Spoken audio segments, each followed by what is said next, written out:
Greetings, friends. Operational situation at the front on the 6th of May.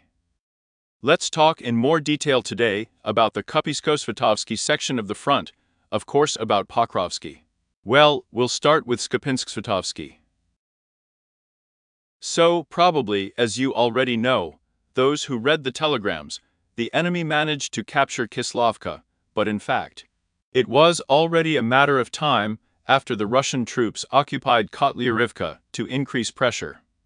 As you remember, we talked with you that they have occupied a forest belt to the south of the football field, and are starting to push naturally in the direction of the neighboring ones, and there they will already push from the south to the central and western parts.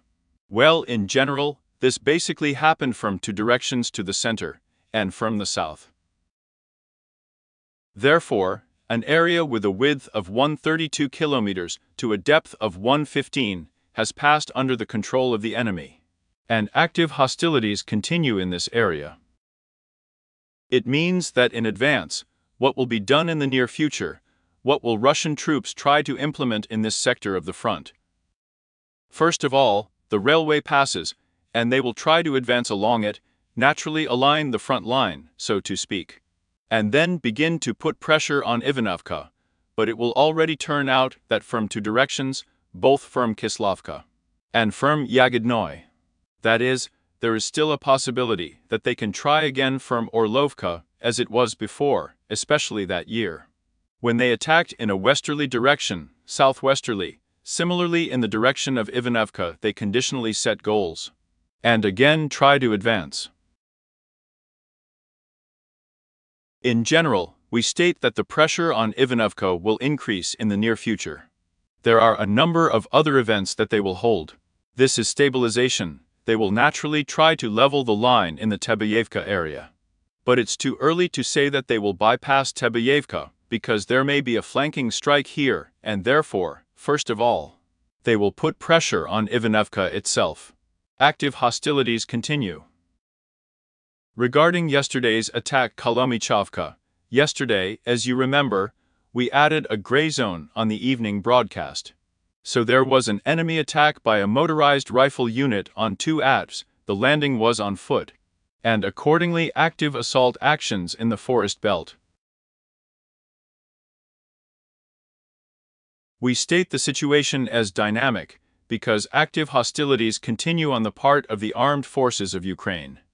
There are also counterattacking actions, so the site remains unchanged in the gray zone. But the fighting continues in fact, because neither side has yet managed to knock out the enemy, and accordingly, it is also difficult for the Russian troops to gain a foothold. At the same time, both on the part of the armed forces of Ukraine and on the part of the Russian troops, additional funds are involved, I mean tanks. On the Russian side, along the forest belt, it is located, naturally providing support. But the hunt for it has already begun for Hadron breeders. Therefore, the fate of the tank is still unknown to me. We state according to the situation, what was the information in the morning. Active hostilities continue. As we can see in general, the enemy has revived the Kupinsko-Svitovsky section of the front. There may still be Makiivka, but we will look at it in fact. In any case, let's just say it is pressing, it continues to press, that is, it does not reduce pressure. Including artillery strikes of barrel and rocket artillery on the site, there are intense, very intense, and tactical aviation is involved. And at the same time, as you remember, we commented a lot on the Lyman direction since the end of the 23rd year. The enemy has been gradually advancing. Then there was a successful counterattack by the APU, and new footage was published. The APU is present in the same area. Footage was published by the Russian troops, so we do not record any changes.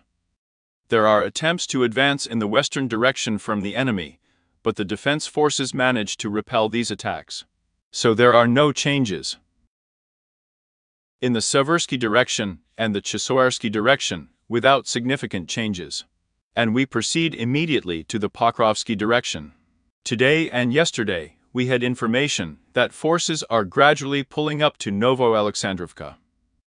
So, what is the enemy preparing? It is preparing to launch assault operations naturally, as in the neighboring areas it was Arkhangelsk, of course. Novokalinov Ceramics. We have already said that most likely he will go along the railway, despite the fact that at some point the focus shifted. And we had the main battles with the Arkhangelsk Ceramics. Nevertheless, now he is pulling up Kokoretin again. And forces are attacking in the direction of Novoalexandrovka, including along the railway. This is about the coverage we have. That is, everything that is west of the red line, there and the red zone there is trying to advance now. There are active battles. In some cases, these are small assault groups, but at the same time, they also use armored vehicles. We are not fixing any changes yet.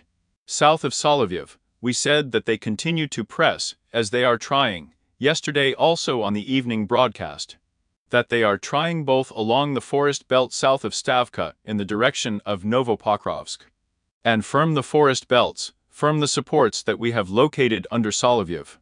To date, we are adding the enemy's advance on a front section up to 750 meters wide, to a depth of up to 800 meters. They have gained a foothold on the island, although this information has been in fact for several days, but they managed to hold on. Gain a foothold. It is an abandoned field reservoir. Well, attempts are also being made from this area in the direction of Novopokrovsk, and they are also making maneuvers now to move along one of the forest belts in the western direction, where we also have, as you can see, another field reservoir. The current situation is as follows. Well, we state that attacks are now underway along the forest belt in the direction of, I repeat, the field reservoir, which will allow them to attack Novopokrovskoye with a wide coverage later. Well, naturally, pressure will be exerted from Solovyev to the south. The forest belt will be taken. And although it will not affect the situation so much, here this forest belt is already close, which is east of Novopokrovsk. And what will be the situation with us at the delivery helmet in this area? So far, active hostilities are continuing. Moving on. Not Tylova. Under Netailov, Russian troops advanced in a column of armored vehicles. At first, Pervomeyskaya moved along the street, along Pervomeyski streets relatively stealthily. Relatively secretly, yes, then we went to the open highway. Well, of course the APU smashed the entire column. So we do not record any changes. Although it would be yes, it is logical to assume that they will not move along the central street of Tylova, but no, they left. And accordingly the situation without any changes. The fighting is active and continues, mainly working now with infantry, attacking Russian troops. South of Pervomeyski, we said that the pressure continues with a wide coverage, not only in abandoned orchards, but also a little to the east of them there is also pressure. At the intersection, they are trying to advance along the forest belts, and here we state the enemy's advance along to forest belts, on a front section up to 530 meters wide to a depth of 300 meters. The situation is as follows. Well, as we said, they are trying to advance to the beam of the house. Naturally, these attacks, which we see to the east of the orchards, are aimed primarily at dispersing the forces of the armed forces of Ukraine in a fairly small area, which are already not in the best position, taking into account the positions even further south, that is, which we have east of Novelsky. And accordingly, the pressure makes it possible to disperse the forces as much as possible, and they are storming just the same. In the direction of the support, which we have along the road on Nevelskaya, is located. Therefore, in principle, active hostilities continue south of Pervomeyski. This is the situation we have in the Pokrovsky direction. It remains quite difficult. We turn to Krasnogorovka. Active battles continue in Krasnogorskovka, naturally for the Krasnogorsk refractory plant, with varying success. The enemy uses aerial bombs, and today, footage was also published, that is, in the area of both the enterprise itself, and to the north, that is, in this area, approximately. Well, of course, now he is trying to pull up armored vehicles, the same turtle tanks and so on.